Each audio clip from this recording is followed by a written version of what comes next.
اللہ کریم نے مجھے اور آپ کو، ہم سب کو اس دنیا میں امتحان کے لیے بھیجا ہے، اور یہ امتحان بڑا جامع اور کمپریہنسو امتحان ہے، ہمہ وقت، ہمہ جہت اور لمحے لمحے کا امتحان۔ ہماری زندگی میں ایک بھی لمحہ زندگی ایسا نہیں ہے کہ ہم اس امتحان سے باہر ہوں۔ صرف 3 قسم کے لوگ نبی پاک صلی اللہ علیہ وسلم نے فرمایا کہ ان کا امتحان نہیں لیا جا رہا ہوتا۔ رفع الاقلام عن 3 قسم کے لوگ ہیں جن کا امتحان نہیں ہو رہا ہوتا، باقی سارے انسانوں کا ہر لمحہ امتحان ہو رہا ہوتا ہے۔ اللہ اکبر۔ وہ 3 کون ہیں؟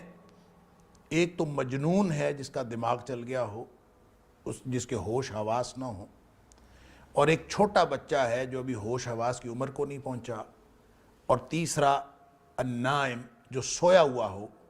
وہ کہتے ہیں سویا اور مویا ایک برابر ہوتا ہے، اس کو بھی کوئی ہوش حواس نہیں ہوتا۔ یہ 3 کیفیات ہیں جب امتحان نہیں ہو رہا ہوتا، اور اگر ہم ان 3 کیفیات میں سے کسی کیفیت میں نہیں ہیں تو ہر لمحہ ہمارا امتحان ہو رہا۔ اور یہ جو امتحان ہے یہ ہے بھی بڑا سخت، اس قدر سخت کہ ہماری زبان سے کوئی ایک کلمہ نکلتا ہے تو اللہ کریم فرماتا ہے ما یلفظ من قول الا لدیہ رقیب عتید۔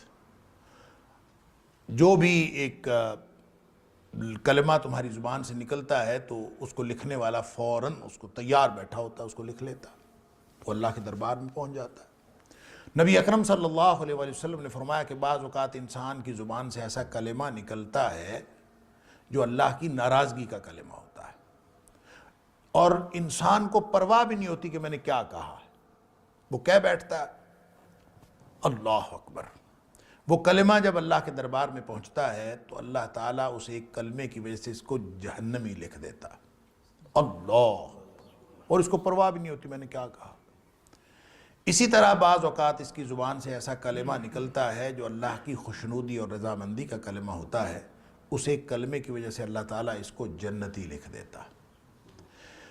گویا یہ ایسا امتحان ہے کہ ہر لمحہ جنت اور جہنم کا فیصلہ ہو رہا ہوتا ہے، ہر لمحہ یا ہم جنت کے قریب ہو رہے ہیں یا ہم جہنم کے قریب ہو رہے ہیں۔ لیکن اس امتحان کے اندر صرف ظاہری اعمال شامل نہیں ہیں، اللہ کریم نے جو باطنی کیفیات انسان کی بنائی ہیں، انسان کا جو دل ہے، انسان کا جو دماغ ہے، جس کو قرآن نے نفس کہا ہے، جو باطنی کیفیات ہیں اور جو ظاہری اعمال ہیں، ان دونوں کا جو کمبینیشن ہے اس کا امتحان ہو رہا ہوتا ہے۔ ایسا نہیں ہے کہ اللہ کریم صرف ظاہر کو دیکھتا ہے یا شکلوں کو دیکھتا ہے، اللہ تعالیٰ باطن کی کیفیات کو بھی دیکھتا ہے۔ اس لیے نبی اکرم صلی اللہ علیہ وسلم نے جو فرمایا انما الاعمال بالنیات، ظاہری طور پر عمل جو ہے وہ بھی اہم ہے، لیکن اس عمل کی اصل اہمیت اس باطنی کیفیت پر منحصر ہے، جس باطنی کیفیت کے ساتھ وہ عمل سر انجام دینے کی کوشش کر رہا ہے یا جو اس نے ارادہ کیا، اس کو کہتے ہیں نیت۔